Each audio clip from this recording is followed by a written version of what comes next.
I'm Corbett Wall with DV Auction, here with your feeder flash for Wednesday, February the 6th, brought to you in part by Cargill Vigortone. Part of being in the cattle business is dealing with things that are out of your control. It comes with the job. But when you feed Vigortone Mineral, there's one thing you can always count on: peace of mind knowing your cattle are getting the nutrition they need when they need it. Learn more at Vigortone.com. Is it spring yet? It seems that way compared to the frigid, bitter, dangerous cold that we had a week ago. Some places are still cold, but it's so much warmer than it was that it just seems like it might be spring. And a lot of times you just get that feeling when you get over one of those big old humps, the cold weather. You think, boy, that's surely the last one we're going to have, and it's just going to get better from here on out. And down here in the southern plains, I tell you what, we've had beautiful weather, and it seems like that the spring is almost on its way, and it's going to fool these trees if it keeps up. They'll be sprouting before time.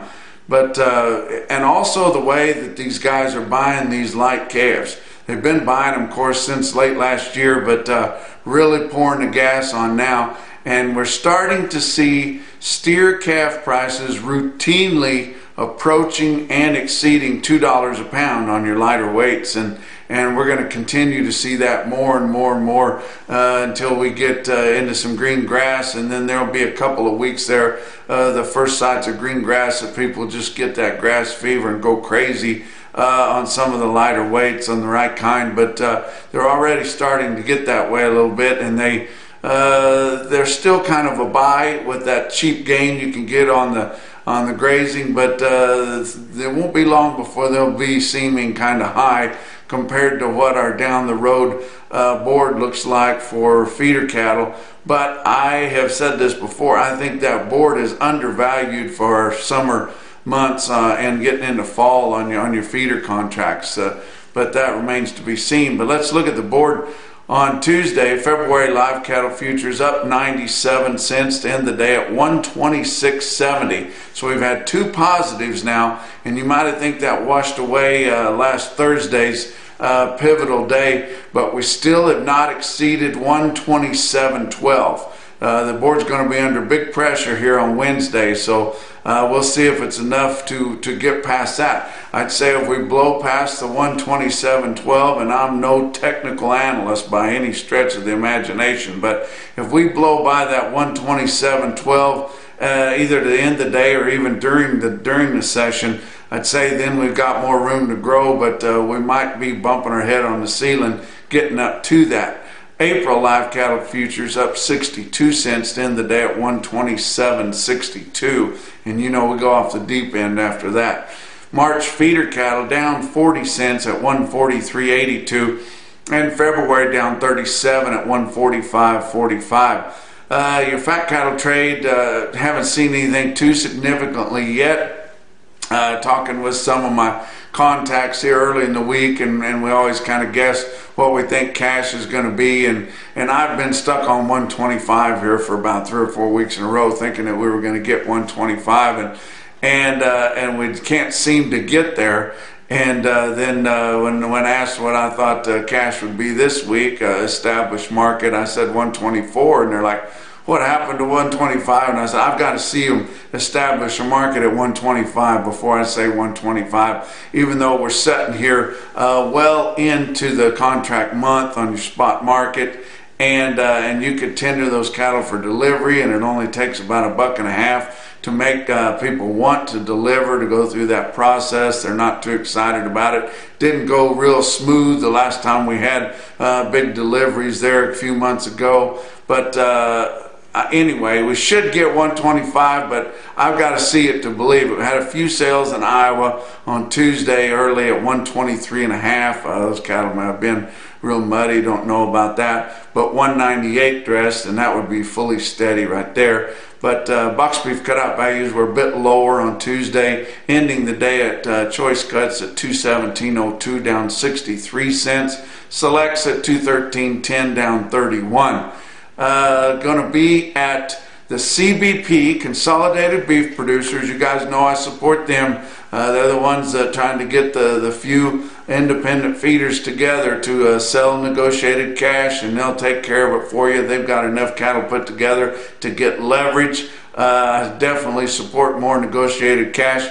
Going to be going with them up to Minnetonka, Nebraska on Wednesday there for a meeting on Thursday at Cheyenne Ridge there, that old cell facility they turned into a hunting lodge. You guys that are in the area know of the place, but if you guys are around and interested in pooling your cattle, if you're a cattle feeder, pooling your cattle for sale, and letting them try to get the most out of your cattle, show up to that meeting. No obligation to do that. I'm going to have some good food and drink there, and I'm going to be speaking. We got another guy speaking on grains and such, but should be a good time. Been to one of those before, and it was a good time before. But look at your feeder cattle market, your real-time index on Cattle Market Central there late on Tuesday, sitting at 141.85, down a bit, down 35 cents from Monday's close. And that is odd, because Monday we have a lot of high volume Southern Plains sales.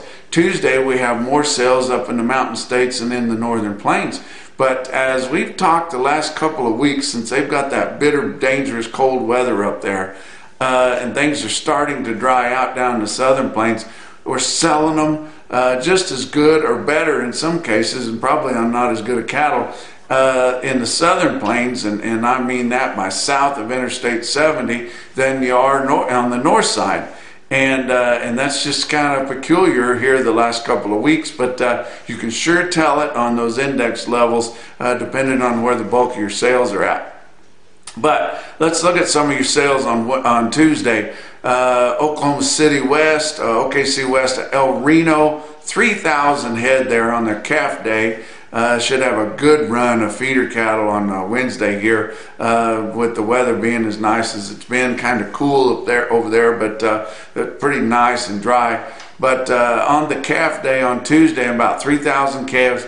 Steer calves $1 to $3 lower, which is not routine, but seems like they've been getting higher and higher every week, and they may be getting too big of a premium to the heifers, because while the steer calves are $1 to $3 lower, heifer calves are $1 to $2 higher.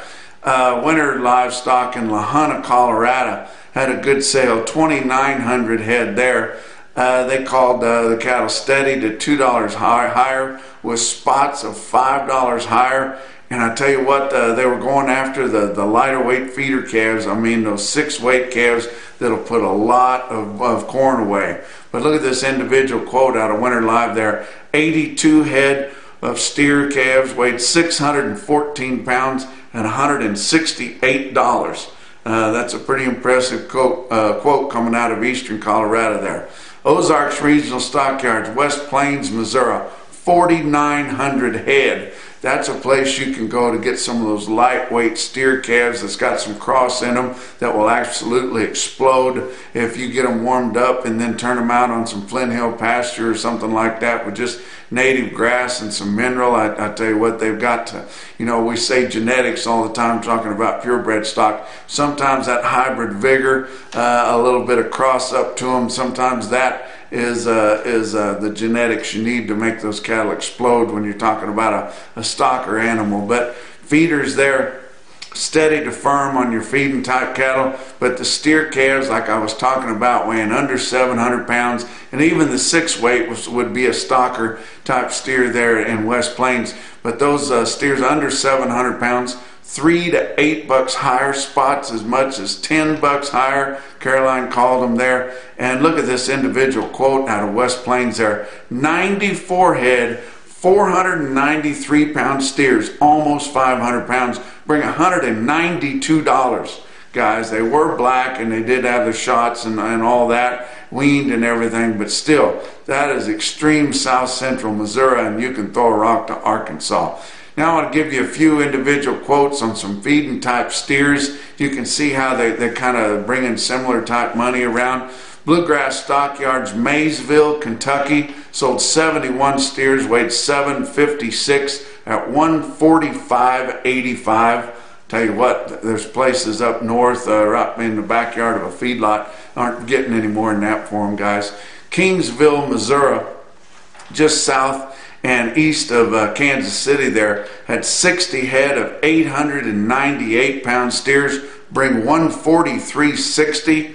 And Fredonia, Kansas, don't forget about them, 114 head of mixed steers, weighed 919 pounds. In the nines, pretty deep, guys. 139. You think, oh, it's under 140, 139. That's nearly $1,280 a head, guys. They also had a short load of black 500-pound steer calves, bring 188.50 in Fredonia. And that's your feeder flash for Wednesday.